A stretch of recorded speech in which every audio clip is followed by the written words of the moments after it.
नमस्कार, स्वागत है आप सभी का न्यूज 18 राजस्थान पर। मैं हूं आपके साथ हेमंत कुमार और वक्त हो चला आपके पसंदीदा डिबेट शो 5 के प्रहार का। आज 5 के प्रहार में हम प्रहार करेंगे राजस्थान में इस वक्त हालात क्या है स्वास्थ्य सेवाओं को लेकर के। और आज का मुद्दा है राजस्थान में इस वक्त मरीजों की जिंदगी की कुछ अहमियत खास नजर नहीं आ रही। अस्पताल में मरीजों की भरमार है और रेजिडेंट्स हड़ताल पर है। इसी बीच राजधानी के सरकारी अस्पताल जयपुरिया के एक वायरल वीडियो ने पूरे के पूरे प्रदेश के हेल्थ सिस्टम पर गंभीर सवाल खड़े कर दिए हैं। इस वीडियो में जयपुरिया अस्पताल के अधीक्षक के ड्राइवर का इमरजेंसी में मरीजों को इंजेक्शन लगाने का वीडियो वायरल हुआ, जिसके बाद अस्पताल के अधीक्षक अब इस मामले को लेकर लीपापोती करने में जुटे हैं। वहीं न्यूज 18 पर खबर चलाए जाने के बाद RUHS मेडिकल कॉलेज प्रशासन ने पूरे मामले में तथ्यात्मक रिपोर्ट मांगी है। लेकिन सवाल तो ये उठता है कि राजधानी के इतने अहम अस्पताल में अगर ये हाल है तो प्रदेश के अन्य शहरों में स्थिति क्या होगी? क्यों आखिर रेजिडेंट्स जो है वो हड़ताल पर हैं? क्या सरकार और रेजिडेंट्स के बीच एक तरफ बातचीत नहीं हो रही है तो दूसरी तरफ हालात क्या नजर आ रहे हैं?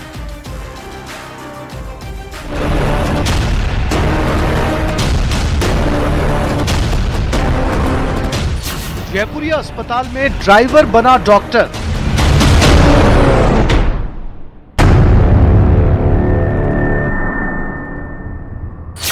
मरीज को इंजेक्शन लगाने का वीडियो वायरल।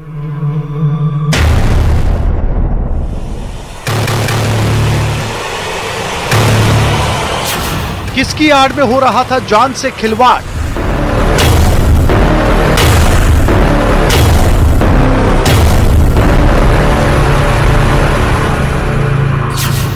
किसकी शय पर पड़ रहा था शौक?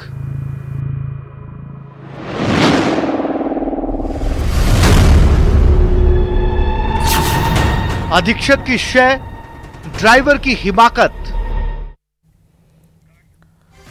तो अधीक्षक की शय, ड्राइवर की हिमाकत और दूसरी तरफ रेजिडेंट्स की हड़ताल। आखिर मरीज जाए तो जाए कहां? इसी को लेकर आज चर्चा करेंगे। हमारे साथ खास पैनल मौजूद है। सबसे पहले परिचय करवा दूं, डॉक्टर राम प्रसाद, प्रवक्ता भारतीय जनता पार्टी के, राजेंद्र आर्य, प्रवक्ता कांग्रेस पार्टी के, डॉक्टर लोकेंद्र शर्मा हमारे साथ हैं, पूर्व प्रिंसिपल मेडिकल कॉलेज के। आप सभी का बहुत स्वागत है।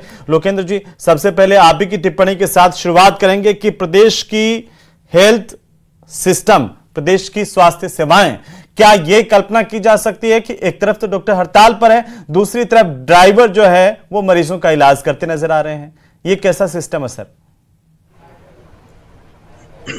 मैं इसमें वायरल वीडियो है या जो इंक्वायरी है उसकी रिपोर्ट के आधार पे ही चीज़ें सामने आएगी।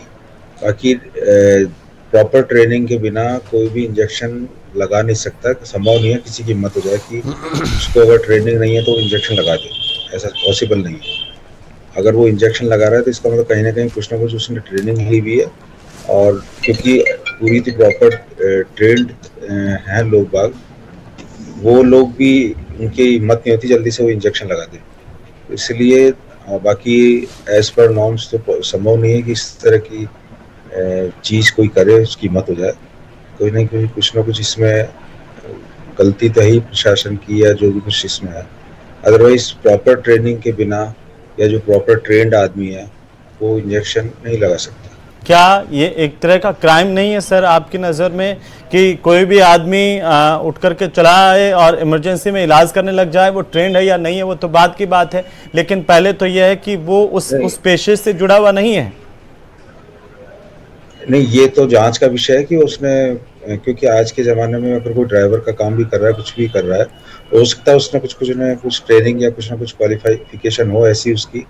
क्योंकि बहुत सारे ऐसे कोर्सेज हैं जहाँ ट्रेनिंग ले लेते हैं लोग बाग और उस ट्रेनिंग के आधार पे इतनी प्रॉपर हिम्मत हो जाती है कि प्रॉपर तरीके से इंजेक्शन वो लगा रहा है, जैसा इसमें वीडियो में दिखना ट्रेनिंग लेने के बावजूद भी जब तक अस्पताल से रजिस्टर्ड नहीं हो या अस्पताल में इस सेवा पर कार्यरत नहीं हो, जिस काम को वो कर रहे हैं उनके लिए उनको ऑथराइज नहीं किया हुआ हो, ऐसे आकर के किसी के मुखजुबानी कहने पर भी अगर कोई आकर के इस तरह से इलाज करते हुए नजर आए तो क्या ये एक तरह का क्राइम है चिकित्सा के क्षेत्र में?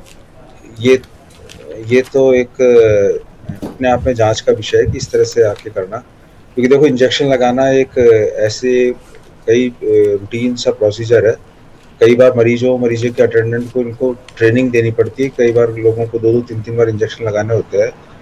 तो और मरीज खुद भी जो जैसे ड्रग एडिक्ट होते हैं ये होते हैं तो खुद के इंजेक्शन स्वयं ही लगा लेते हैं। तो प्रॉपर ट्रेनिंग के बिना इस तरह से लगाना संभव नहीं है। जहाँ तक वो ड्राइवर प्रॉपर ट्रेनिंग, जैसे मैं यहाँ से आज ट्रेनिंग कर लूँ सर, कहीं से ट्रेनिंग करके, और आपको बिना पूछे या अस्पताल अधीक्षक को बिना पूछे सरकारी अस्पताल में जाकर के कुछ करने लग जाऊं, ये संभव है? तो वो उसमें गलती आपकी है ना कि अगर आप करने लग जाते हो। इसमें प्रशासन को पता है नहीं है, ये सब जांच का विषय है। तो प्रशासन की गलती नहीं है इसमें?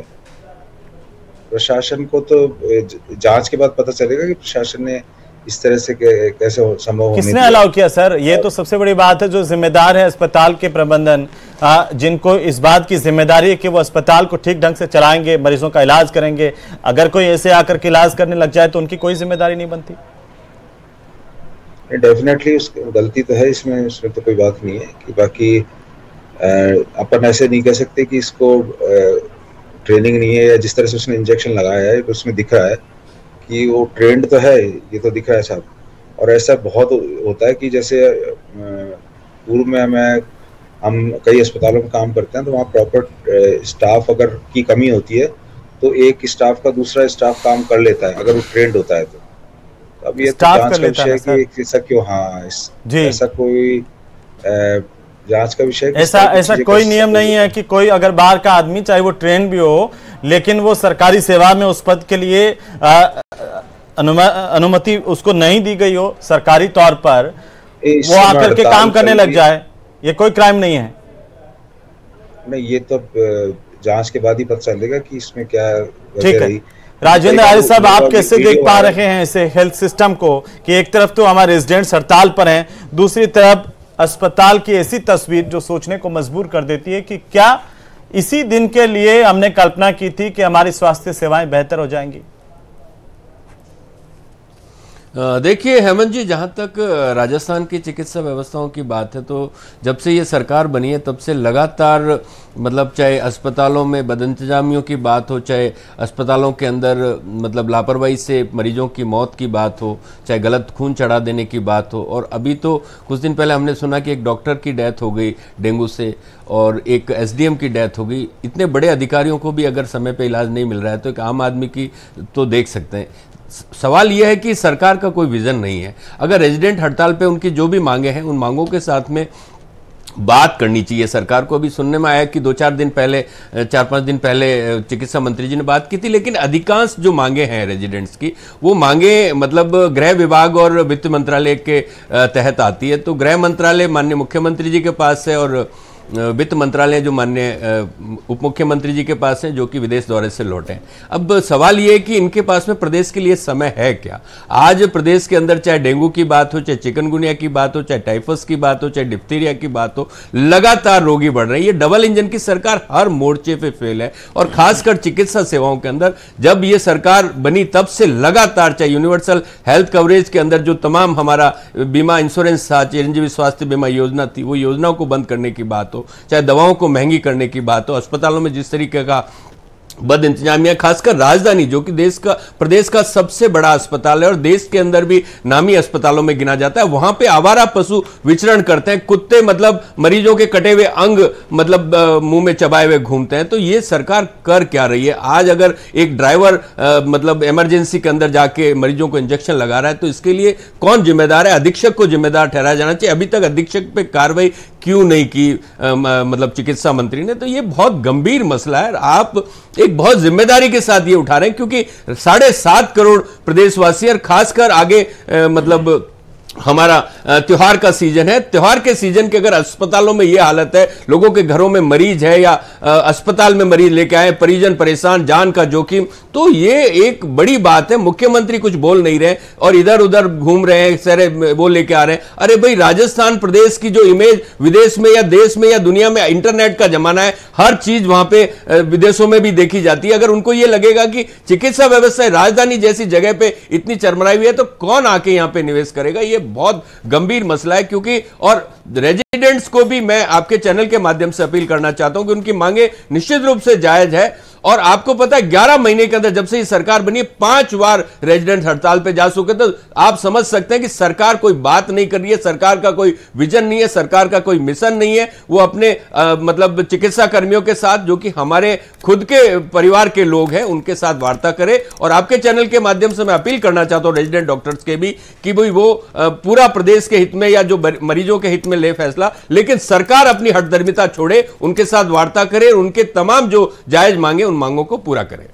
डॉक्टर रामप्रसाद जी, आपने तो सत्ता में आने से पहले यह वादा किया था कि प्रदेश के लोगों को बेहतरीन चिकित्सा सेवाएं देंगे, लेकिन एक तरफ जयपुरिया अस्पताल है जहां से ड्राइवर जो है वो इलाज करते हुए तस्वीरों में दिखाई दे रहा है, दूसरी तरफ हमारे तमाम अस्पताल हैं जहां पर मरीजों की लंबी लाइन लगी हुई है, मौसमी बीमारियों से लोग परेशान हैं और डॉक्टर है नहीं। क्या ये अच्छे संकेत हैं? कह दीजिए कि अभी भी अच्छा है सब कुछ? नहीं, आपने जो आज मुद्दा उठाया है, ये एक चिकित्सा पैसा ऐसा पैसा है जो नोबल पैसा में माना जाता है। जनता, राजस्थान की जनता, जो गरीब जनता है, गांव ढाणियों से आती है, वो डॉक्टर को भगवान मान करके आती है। और कहीं गांव में या किसी अस्पताल में कोई माल प्रैक्टिस होती है, उस माल प्रैक्टिस को देखते हुए कानून का एक्ट भी बना हुआ है कि यदि कोई माल प्रैक्टिस करता हुआ पकड़ा गया तो उस पर बिल्कुल कार्रवाई भी होनी चाहिए। और कार्रवाई हुई भी है, पहले भी हुई है, पिछली सरकारों में भी हुई है और अभी भी होगी। हमारे अभी संज्ञान में आज देखा, जो वीडियो देखा गया कि किसी ड्राइवर ने इंजेक्शन लगाते हुए जो वीडियो देखा गया है, यदि ऐसा पाया गया है तो उस पर उचित कार्रवाई हमारी सरकार करने के लिए तैयार है। बात रही कि हड़ताल चल रही है, एक मौसमी बीमारी चल रही है जो प्रत्येक वर्ष आती है, कांग्रेस सरकार में भी आती है, भाजपा सरकार में आती है। ऐसा कहीं नहीं लिखा हुआ कि किसी सरकार आने से वो मौसमी बीमारी रुक जाती है। मौसमी बीमारी रोकने के जो सरकार रोकथाम करती है, कई अधिकारियों को निर्देश देती है कि इस प्रकार से करें। और जो हड़ताल होती है, उस हड़ताल में आपके चैनल के द्वारा पिछली बार आपने प्रयास किया था कि रेजिडेंट डॉक्टर्स ने मिल करके चिकित्सा मंत्री जी ने अच्छे से एक एक पॉइंट का निर्णय लिया था, एक एक पॉइंट सुना था, उस पॉइंट्स को सुन करके सारे रेजिडेंट डॉक्टर्स संतुष्ट होके गए थे। और ये कहा भी था उन्होंने कि हमारा प्रयास, सरकार मंत्री जी का, चिकित्सा मंत्री जी का भी ये प्रयास यही कहा गया था कि आए दिन आप 10 महीने हुए 3 बार हड़ताल पे चले गए। पिछली बार सरकार में, जैसे मैं 1998 से लेके जाऊं तो कांग्रेस सरकार थी, उस समय 87 दिन हड़ताल चलना, एक रेशमा लागू हुआ था, डॉक्टर आगे भग रहे थे, पुलिस पीछे भग रही थी। उसके बाद में 2003 से 8 में ले लो, उसके अंदर बाद में 13 से 18 के बीच में ले लो, उसमें भी हड़ताल होती आ रही हैं। ऐसा नहीं है कि किसी भी सरकार में हड़ताल नहीं होती हैं। डॉक्टर हड़ताल करते हैं, उनके पॉइंट्स, जो कई पॉइंट्स ऐसे होते हैं जिसमें कैडर गठन करना होता है और कैबिनेट बैठक में निर्णय लेना होता है। हो सकता है वो निर्णय बाद में आए, लेकिन हमारी सरकार पश्चिम बंगाल की तरह सरकार नहीं है जिसमें इस प्रकार के चिकित्सा के मुद्दे को आंखें बंद कर करके देखा जाए।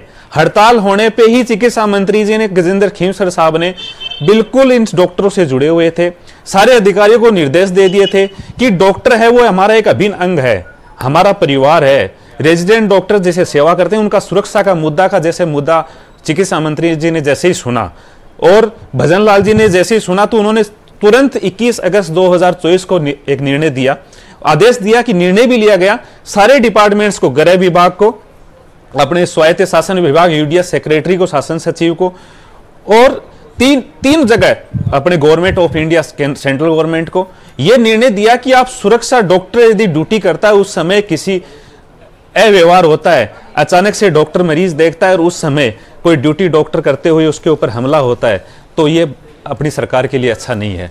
इसी को ध्यान में रखते हुए एसएमएस अस्पताल में सबसे पहले, अपने पहला राज्य होगा कि सबसे पहले किसी अस्पताल में एडिशनल डीसीपी नियुक्त किया गया है और सारी चौकी, जहां जहां प्रिंसिपल्स लगे हुए उनको आदेश दिया है कि जहां अस्पताल है वहां चौकी गठित होगी, निर्भय गार्ड लगाए जाएंगे।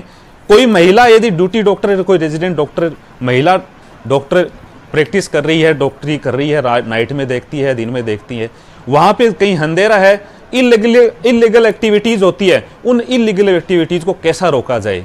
राजेंद्र जी ने अभी कहा कि इस सरकार का विजन नहीं है। मैं राजेंद्र जी से निवेदन करना चाहूंगा कि इस सरकार का यदि विजन नहीं होता तो 10 महीने में वर्ल्ड रिकॉर्ड पे अवार्ड नहीं मिलता साहब। आज ही दैनिक भास्कर में छपा है कि 2284 2 दिन में सैंपल खाद्य सुरक्षा में, हमने एक अभियान चालू किया था, भजन लाल जी ने उसका अभियान का नाम था शुद्ध आहार मिलावट पर वार, कि यदि कोई मिलावट करता है, आज तक का किसी सरकार ने ये इस प्रकार के जांच नहीं करवाई थी। सैंपल एनफोर्समेंट के द्वारा सारे अधिकारियों को निर्देश देकर के 7 अगस्त और 8 अगस्त, अभी मैं बोल रहा हूँ साहब, मैं मेरे समय में मैं ही बोल रहा हूँ, आप बीच में बोलते हैं, इस प्रकार से मैं मेरी बात नहीं रख पाऊंगा, ये कोई उचित बात नहीं है। मैं मेरे पॉइंट्स पे रख रहा हूँ कि वर्ल्ड रिकॉर्ड संस्थान लंदन की एक संस्था है, उसने वर्ल्ड रिकॉर्ड बनाने पे अवार्ड हमारी सरकार को आज के पेपर में न्यूज छपी है।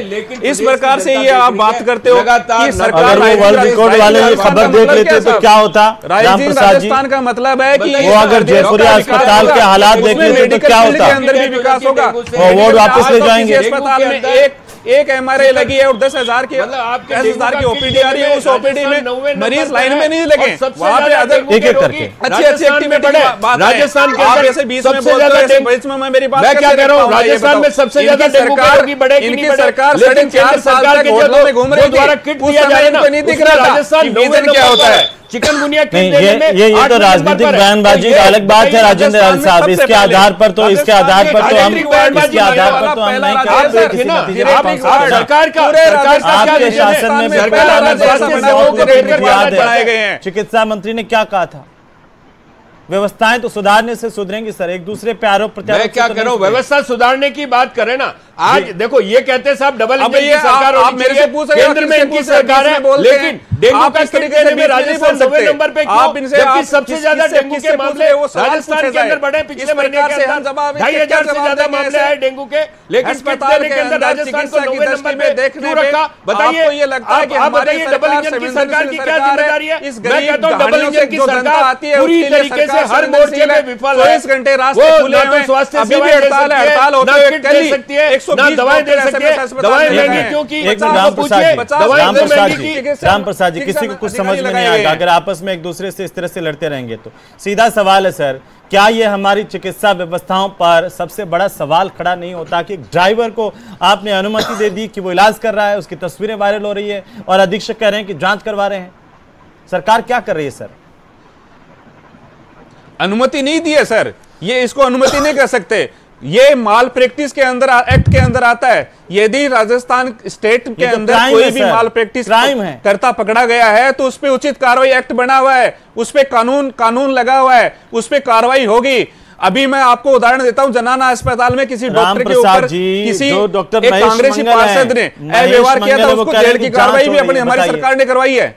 अधीक्षक का ड्राइवर है सर, वो कोई और नहीं है, अधीक्षक का जैसे ही इस वीडियो का पता लगा, जैसे ही इस वीडियो का पता लगा, नहीं हो सकती है, सारे अधिकारियों को निर्देशित कर दिया गया कि आप और क्या हमारे हेल्थ सिस्टम के वीडियो का आम गरीब किसान मरीज जो है मजदूर वो कोई अहमियत नहीं रखते, उनकी जान कोई अहमियत नहीं रखती सरकार के सिस्टम में।